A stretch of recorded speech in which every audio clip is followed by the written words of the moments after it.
दोस्तों, एक शहजादे और गरीब लड़की की कहानी। नाम था उसका गुलाफसा। नूराबाद का राजमहल अपने आप में एक दुनिया था। ऊंची ऊंची दीवारें, शाही बाग, सोने चांदी से जड़ी हुई छतें और महंगे कालीन। और उसी महल में जन्मा था शहजादा सरताज। बचपन से ही उसकी आंखों में कुछ अलग चमक थी। जहां बाकी राजकुमार तलवारों और शिकार में उलझे रहते थे, वहीं सरताज का मन महलों की दीवारों से बाहर किसी अनजान सुकून की तलाश में भटकता रहता था। वो अक्सर दरबार से बचकर महल की दीवारों से बाहर निकल जाया करता। वहीं दूर बाजार में थी गुलाबों की खुशबू, और इसी खुशबू में बसती थी गुलाफसा। गुलाफसा का चेहरा वो नहीं था जो सिर्फ बाहर से सुंदर हो, बल्कि उसकी रूह भी खुशबूदार थी। उसके बाल जैसे काली रात की चुप्पी में लहराते बादल, और आंखें जैसे किसी गहरे कुएं से आई हुई मीठी आवाज। वो हर रोज अपने बीमार पिता के लिए गुलाबों की टोकरी लेकर बाजार आती और बेचती। लोग उसे देखकर कहते, इसकी मुस्कान में भी गुलाबों की खुशबू है। वो अनजाने ही नूराबाद के शहजादे की किस्मत में लिख दी गई थी। एक दिन जब सरताज अकेले अपने घोड़े पर सवार होकर बाहर निकला, उसकी नजर गुलाफसा पर पड़ी। एक पल में सब कुछ जैसे रुक गया। हवा भी रुक गई, समय भी रुक गया।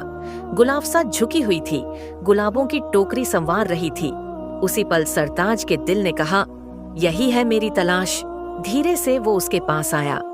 ये गुलाब कितने के हैं?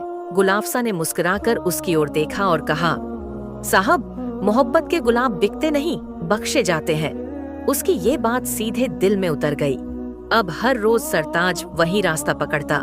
हर रोज गुलाफसा उसे मिलती। पहले सिर्फ निगाहें मिलती, फिर हल्की हल्की बातें शुरू हुईं।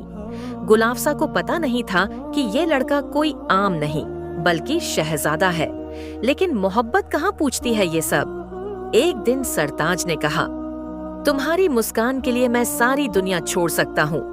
गुलाफसा ने कहा, साहब, मोहब्बत शहंशाही से बड़ी होती है। आखिर एक दिन राज खुल ही गया। गुलाफसा को पता चल गया कि ये लड़का कोई आम नहीं, बल्कि नूराबाद का शहजादा सरताज है। उसे यकीन नहीं हुआ। जब शहंशाह जियाउद्दीन को इस बात का पता चला तो महल में तूफान आ गया। गुस्से में शहंशाह ने कहा, मेरे खानदान का वारिस एक फूल बेचने वाली से शादी करेगा, ये रियासत की बेइज्जती होगी। पूरे दरबार ने सरताज पर दबाव डाला, लेकिन शहजादा तो जिद पर अड़ा था। गुलाफसा ने जब देखा कि सरताज अपने पिता से लड़ने को तैयार है, तो उसने चुपके से शहर छोड़ने का फैसला कर लिया। मैं उसकी जिंदगी नहीं बर्बाद कर सकती, उसने सोचा। वो रातों रात अपने पिता को लेकर शहर से निकल गई।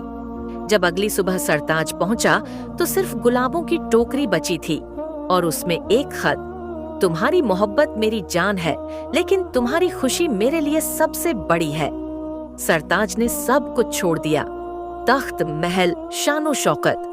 वो अपने दोस्तों और वफादारों को लेकर निकल पड़ा, गुलाफसा की तलाश में। जंगलों में भटका, बर्फीली वादियों में गया, दर-बदर हुआ।